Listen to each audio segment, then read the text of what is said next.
कब्जा वोट को लेकर पिछले कुछ दिनों में हमने कई सारे डिबेट शोज देखे, कई सारे न्यूज आर्टिकल्स पढ़े हैं, कई सारे न्यूज देखे हैं, कई सारे अपडेट्स हमने सोशल मीडिया पर ही देखा है। मगर जो वो एक चीज जो आप सबने ऑब्जर्व की होगी इन सब में, वो ये है कि बीजेपी और उसके सहयोगी दल इस बिल के अमेंडमेंट के पक्ष में है, जबकि इंडिया अलायंस और उसमें शामिल दल इसके विपक्ष में। अब इस देश के विपक्षी दल ऐसा क्यों कर रहे हैं, ये मुझे आपको बताने की जरूरत नहीं। वो जस्ट अपने वोट बैंक को अपीज करने की कोशिश कर रहे हैं, उन्हें खुश करने की कोशिश कर रहे हैं, उन्हें ये बताने की चेष्टा कर रहे हैं कि भाई तुम लोगों के साथ हम लोग हैं। वो क्या है ना, इनके ये वोट बैंक अगर उनसे नाराज हो गया तो इस देश से उनका पत्ता साफ हो जाएगा, उनके पॉलिटिक्स का पत्ता साफ हो जाएगा, क्योंकि हिंदूज तो एनीवेज उन्हें वोट देते ही नहीं है।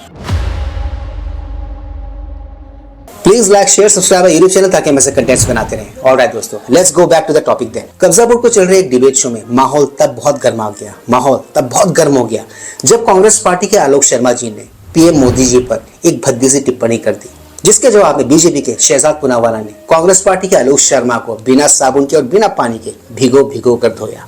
एंड इंटरेस्टिंगली बीजेपी के शहजाद पूनावाला नहीं बल्कि एंकर और होस्ट अंजना ओम कश्यप जी ने भी उनकी जबरदस्त धुलाई की। ये वो धुलाई थी जिसे वो इस जीवन में कभी भूल नहीं पाएंगे। That is that.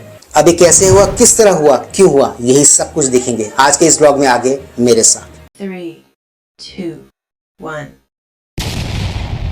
कच्चर कमेटी की रिकमेंडेशंस आई 2011-10 में, उसमें बिल पे चर्चा शुरू हुई। 13 में बिल जेपीसी के माध्यम से पास हुआ। बीजेपी ने भी उसमें समर्थन दिया, बीजेपी के साथियों ने भी समर्थन दिया, और उसी के आधार पर तमाम चीजें हुई। आज कह रहे हैं साहब वो तो कई लाख करोड़ जमीन है। क्या मोदी जी लाए थे? मोदी जी ने अपने मामा जी के घर से वक्फ बोर्ड में जमीन दी थी क्या?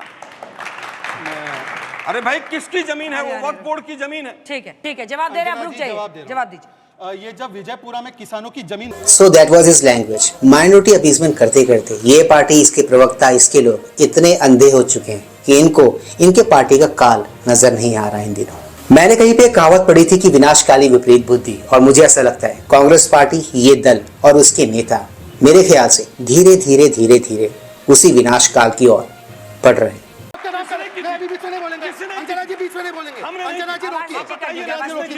अंजना जी रोकने का काम है आपका, अंजना जी रोकने का काम आपका है, अंजना जी आपका काम है रोकने का। मैं आपसे आग्रह कर रहा हूँ, मैं उनका मुंह नहीं दबा सकती हूँ, लेकिन उनसे विनती कर रही हूँ। मेरा भी गला फिर मत दबाइए। हाँ, मैं नहीं दबा रही, बीच में बोलूंगा, बीच में मत बोलिए, चुप रहिए। मैं पूछना चाहता हूँ कि 1500 साल पुराना शिव मंदिर जब घोषित कर दिया वक्फ की जमीन तमिलनाडु में, तो सोनिया गांधी के गांव से आया था क्या वो मंदिर? इसको कहते हैं शेर को सवा शेर मिलना, जैसे को तैसे कहना, ईंट का जवाब पत्थर से देना, टी फॉर टैट, वगैरह वगैरह वगैरह। कई सारे एग्जाम्पल है, कई सारे ऐसी कहावतें जो इस सिचुएशन में एकदम फिट बैठती हैं।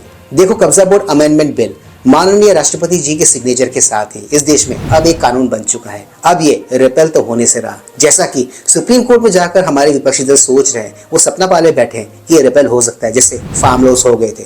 तो ये लोग उसी भ्रम में अभी भी जी रहे हैं, उसी भ्रम में ये लोग अभी भी चल रहे हैं। इनको लग रहा है कि शायद ये रिपेल हो जाए, पर क्या है ना, हमारे देश के विपक्षी दल शायद एक बात भूल रहे हैं, और वो ये कि सपने तो सपने होते हैं, वो कहाँ अपने होते हैं। देखो, सीधी और साफ सुथरी बात यही है और इतनी सी है कि कब्जा बोर्ड अमेंडमेंट बिल हो चुका है। अब ये अपने पहले वाले फॉर्म में जाने से तो रहा, जैसा कि बहुत सारे नेता, बहुत सारे दल इस देश में ये ख्याल पाले हुए बैठे हैं कि ऐसा हो सकता है। बट मैं उनको बताना चाहता हूँ कि ये वो ख्याली पुलाव है जो ख्यालों में ही अच्छा लगता है, हकीकत में ये होने वाला तो है नहीं। तो दोस्तों, आज के इस ब्लॉग में सिर्फ इतना ही। मैं मिलूंगा आप सबके साथ अपने अगले ब्लॉग में। And yes, don't forget to like share subscribe YouTube channel. इससे हमें शक्ति मिलती है, इससे हमें ताकत मिलती है, और इससे हमें मोटिवेशन मिलती है। कीप स्माइलिंग दोस्तों।